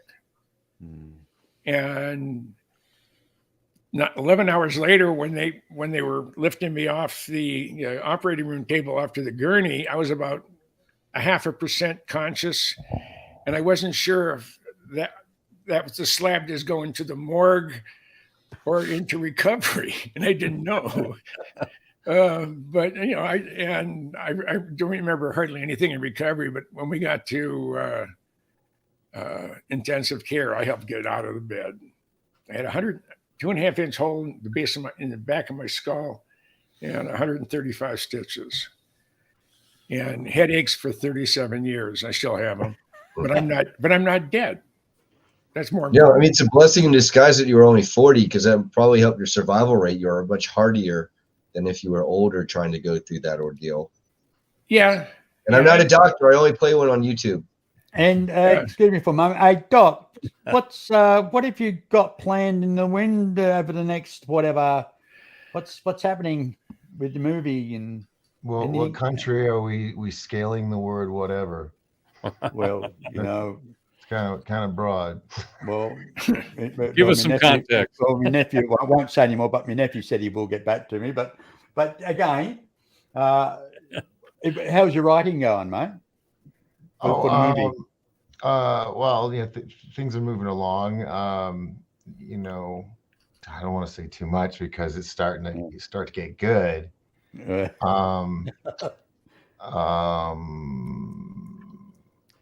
I can. Hey, Brian, maybe you'd like to invest in his movie, mate. Yes. Yeah. If you want to be a producer, executive producer, something like that, just go to flythemovie.com. That's where you want to go. And all the information about the film is there, storyline and whatnot. If you would like to, throw down some dough for it, email me, and then I'll give you a code to get into the, shareholder stuff. So that's going on. We've got some other big things that are going on up here in the mountain that happened this week. I can't say anything yet, and it's kill. Yeah, that's the thing about what I do is I've had to the past few years learn to do this. Yeah. I'm really good at teasing people about it. He's into white slavery, but we won't tell anybody. The trouble is you do things for people and they let you down big time, and that sucks, mate. Yeah. Yeah, but you know what? Careful. When the good stuff happens, though, it'll be so much sweeter and appreciated more. Whereas people that like me in my early years, in my 18 to 28 period, going around acting and working for all the big names, it just kind of fell in my lap, and then when it disappeared, I didn't truly appreciate it like I should have, the opportunities I was given. And now, going through all the struggle and with all the conniving people or the swindlers or scammers, whatever. It's, I've finally have joined forces with an amazing crew of people, and we're about doing, stuff you can take your family to, but still badass, and, so we have that going on, and just everything's just so fresh. I don't know. I know I can't say much, but I don't know what I can say. I know I love you. I can tease that we connected with a producer from one of the big studios this weekend by fate. It was like a tsunami of synchronicity. All of these individuals all coming, sorry, I'm screaming in the mic, coming together, and talking about these projects, and all of them being whimsical about it and excited. And where I'm at, there's not a lot of that. Like you would get to see, where you can get a bunch of people that are hyped up and do a movie for free just so they can do it, right? That doesn't happen up here. But when you find these people and we're finally bringing them together, kind of creating an alliance, you might say, I like to say more like a George Lucas type family. And as we get these great members of cast, crew, and all that, we'll hold on to them. And let's just say there's going to be a lot more films made up here in the coming next couple of years. So we're really excited about that. And Travis Walton keeps saying, he's wanting to redo Fire in the Sky, where it's more 100% accurate, not 60% Yeah, Hollywood. that'd be cool. That'd be good. And that would be the benefit of it. Would be we could do flash forwards and flashbacks, and flash forwards today would be him playing himself, and his son, Luke, who is an amazing actor. They're both the most calm, cool, collected people I know, and so kind and generous. And the first time I saw his son act, it was at a junior college or community college out here, and I was so used to that Travis Walton persona, because they're like twins. He looks identical to Travis in 1970s. So he can play his father. Perfect. Yeah, because when I saw Yeah. him start acting in this play, he literally just transformed to somebody you just wouldn't expect, and that what's made it even better.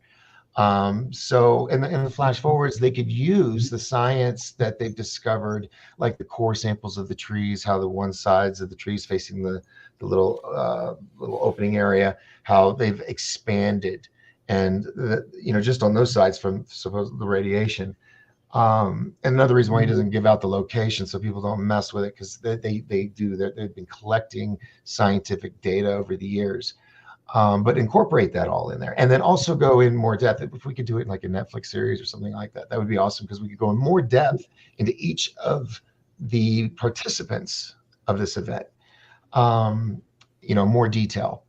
So stuff like that we're working on. Of course, third phase of Moon, Cousins Brothers, they keep popping over here every now and then when they're traveling around the country making their documentary films.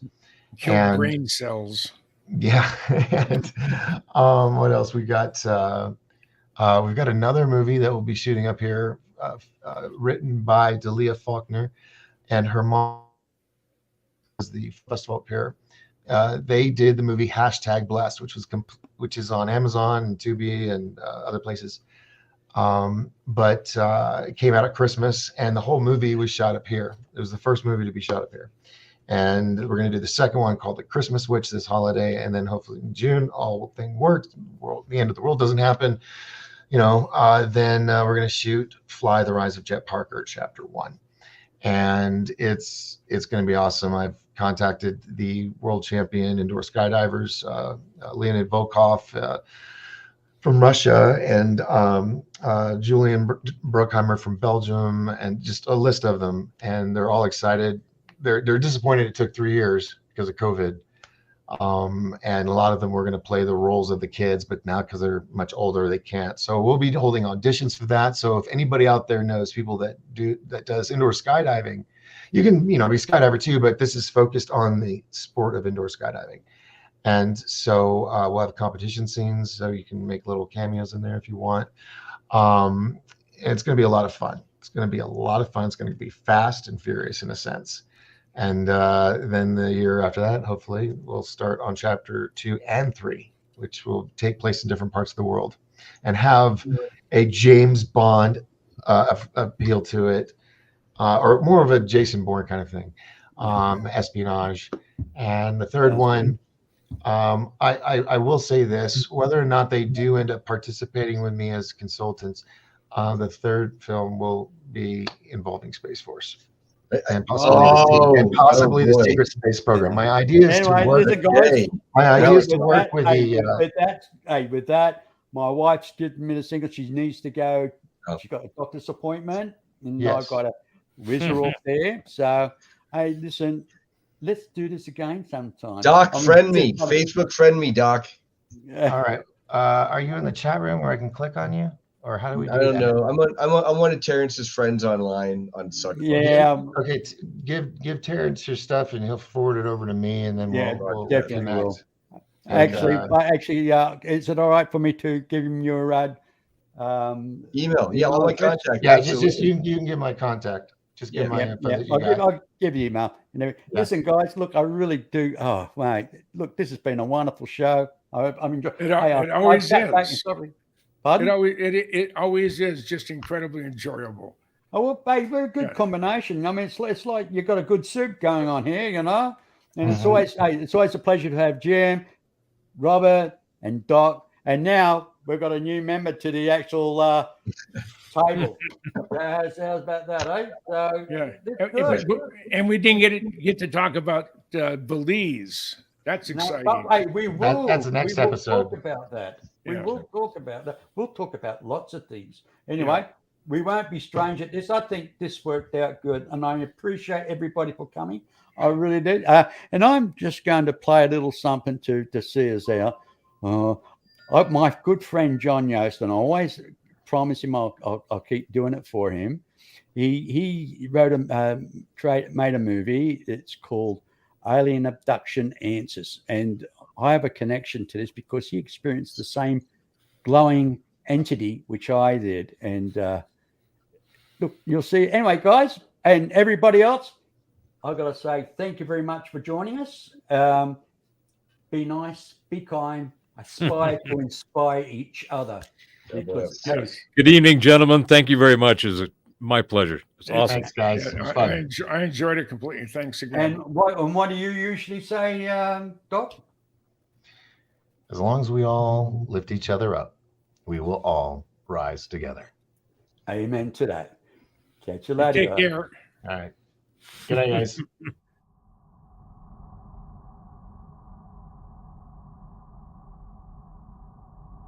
This is not communication. It's communion.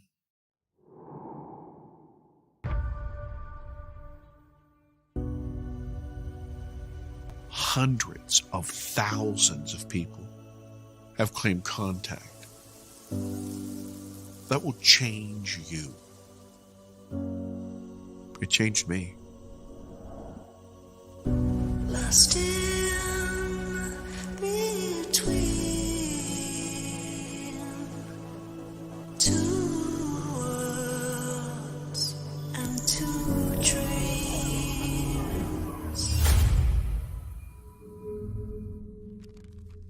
This was something that I kept buried for years. Strange things would happen. I didn't want anything to do with it anymore. He came at me, and I fought for my life. Ships started to pop up in the sky. And there's this bizarre disk of light. It is moving across the sky very fast. The experience is often very terrifying. If I felt fear, I would crawl under my covers, hoping that it would go away, whatever it was. I know that we were put in that craft. I knew I was going to go to another planet. And the being was right next to my face. He saw two shadow beings. That's when I felt like I was going to die. I had a real encounter with something. Even if I had to live with the fear, is to know the truth, is to know.